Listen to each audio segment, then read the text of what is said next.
윤석열 정부는 2023년 3월 행안부 산하 일제강제동원 피해자 지원재단이 우리 기업 돈을 걷어 피해자들에게 배상금을 대신 주는 제3자 변제안을 내놨습니다. 15명 가운데 이춘식 할아버지 등 4명이 수령을 거부했습니다. 그러자 재단은 돈을 법원에 맡기는 공탁 과정을 밟았는데 이 과정에서 위조인감이 사용된 정황이 드러나 정부가 감사에 나섰습니다. 감사 결과 위조인감은 모두 4개 있었던 것으로 확인됐습니다. 공탁 신청서 등에 총 58번이나 사용된 겁니다. 심규선 재단 이사장은 이걸 알면서도 눈 감았고 공탁이 제대로 되지 않을 것만 걱정했습니다.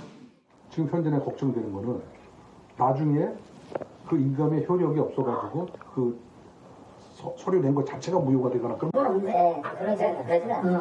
담당 직원 탓으로 돌리기도 했습니다.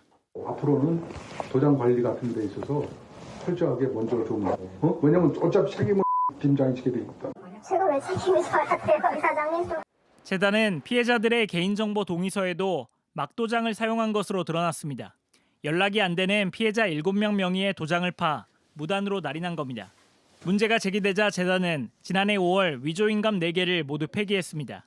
정부가 정부이기를 포기한 것이고 그에 가담한 공무원들은 공무원이기 이전에 대한민국 국민임을 포기한 그런 아주 잘못된 행위라고 생각합니다. 형법에 따르면 타인의 인장, 서명 등을 위조하거나 부정 사용할 경우 징역 3년에 처할 수 있습니다. 행안부는 외교부 감사 결과까지 반영해 최종 처분을 요구할 계획입니다. JTBC 김한수입니다.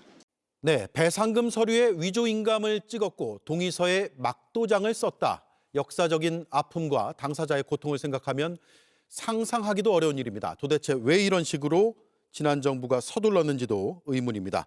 신진 기자가 나와 있습니다. 윤석열 정부가 제3자 변제안을 내놨을 때부터 논란이 굉장히 컸잖아요. 배상금을 지급하는 데도 굉장히 서두른 걸로 보이네요.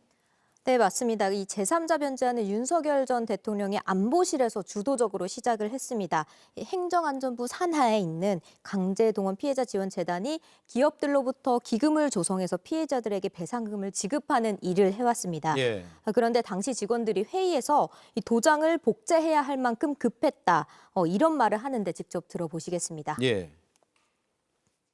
공탁 과정에서 좀 급하게 위임장들을 좀 찍어야 되고 그날 여러 개 안 팔았으면 불가능했습니다. 그날 공탁 신청은 불가능했어요. 예. 아무리 급해도 공무원들이 왜 이렇게 절차도 지키지 않았는지 의아할 수밖에 없을 것 같아요.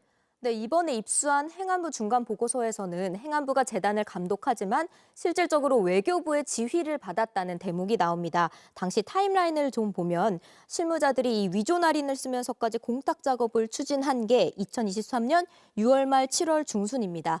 그즈음 한일 정상회담이 있었고요. 그리고 8월에는 한미일 정상회의도 있었습니다. 시간상으로 볼 때 한일 정상이 만날 때를 대비를 해서 가시적인 성과를 만들어내려고 무리하게 서둘렀던 게 아니냐 그런 의혹이 나옵니다. 예. 이 내부 회의 발언을 좀 더 들어보겠습니다. 네. 일본에서 이미 자꾸 예산 때문에 계속 지기가 들어오고 하니 우리가 빨리 움직이는 게 좋을 것 같다는 의미로. 네, 저희가 취재를 해보니까 어제 보도한 이춘식 할아버지 말고도 이 양금덕 할머니의 경우도 재단 직원들이 자녀로부터 이런 이면 확인서를 받은 것이 추가로 확인이 됐습니다. 두 분 다 제3자 변제를 거부하고 끝까지 일본의 사과를 요구했던 상징적인 인물이었습니다. 예. 행안부는 외교부 감사 결과까지 종합을 다 해서 필요하면 법적 조치도 취하겠다는 입장이죠. 네, 이재명 정부는 이 제3자 변제를 계승하겠다는 입장입니다. 여러 논란은 있지만 한일 정부가 어렵게 내놓은 합의안인 만큼 이런 일로 인해 정부의 외교 정책에 큰 흠집을 낸 것은 사실입니다. 당시 피해자들을 기만해서 배상금을 쥐어준 과정, 또 공무원들이 이렇게 위법을 저지르면서까지 이례적으로 업무를 서두른 배경에 대한 진상규명이 반드시 필요해 보입니다. 예, 끝까지 잘 추적을 해주기 바랍니다. 이 사안을 취재했던 신진 기자였습니다. 수고했습니다.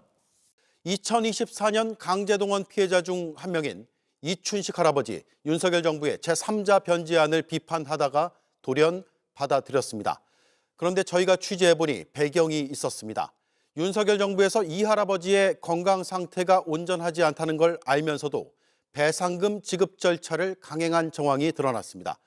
자녀들에게 이면 확인서까지 받아놨습니다. 그 이면 확인서를 입수했습니다. 신진 기자가 취재했습니다. 일제 전범기업에 맞서 배상 판결을 이끌어낸 고 이춘식 할아버지.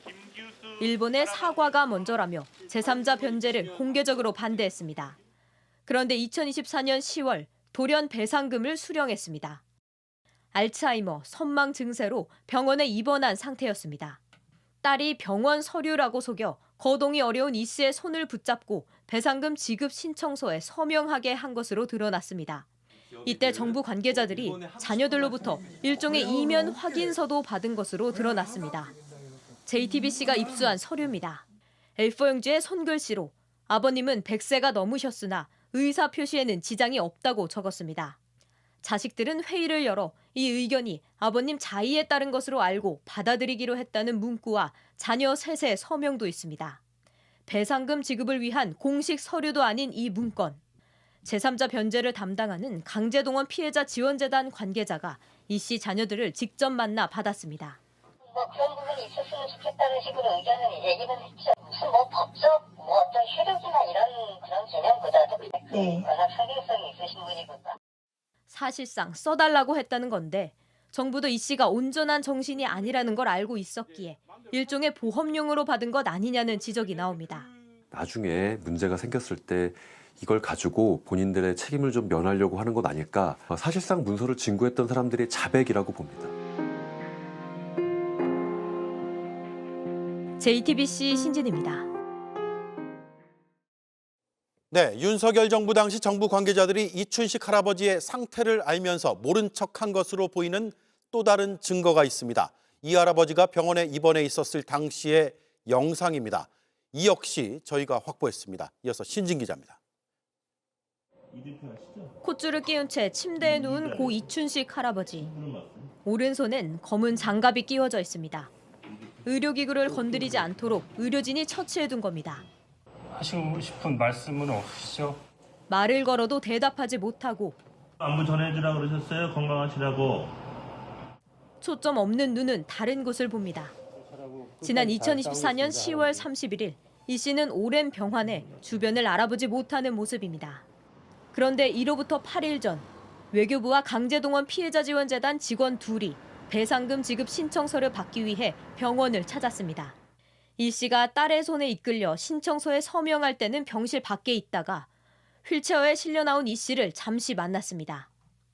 병실에 다른 환자분들도 계시고 하다 보니까 그냥 간단하게 인사만 하고 그냥 바로 나왔어요.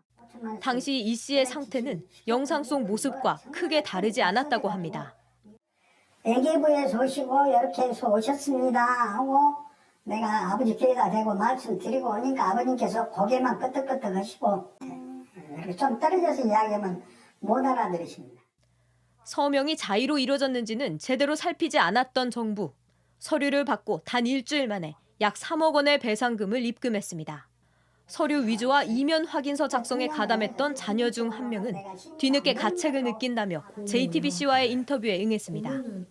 세 사람만 이렇게 해서 해도 되냐 심의가 그랬더니 심의니까 관계가 없다. 돈 넣는 게 아니고 이 심의가 통과가 되면 연락을 주겠다. 배상금을 주고 이 문제를 치우기 위해 정부가 무리하게 서둘러 절차를 진행했다고 주장하고 있습니다. JTBC 신진입니다.